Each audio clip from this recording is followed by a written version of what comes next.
natutuwa sa'yo? Eh, hindi ko nga alam yan. Bakit ako sinisisi ko? Alam mo lang kung saan nagagaling yan. Ako po yun. Sino ko nagpadala?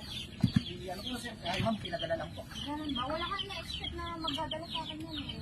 Ano pangalan? Wala akong pangalan ma'am. Walang pangalan? Hindi ba talaga nagpapadala? Wala din, hindi ko alam yan. Tinanong ko nga sa kanya kung may pangalan o wala eh.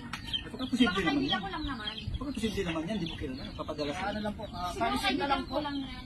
Parisin na lang po. Alam naman ako marami akong kaibigan, di ba? Sino po ma'am? Hindi mo na kasi kung sino talaga nagpapadala sa'yo. Wala nga akong alam. Ano ba?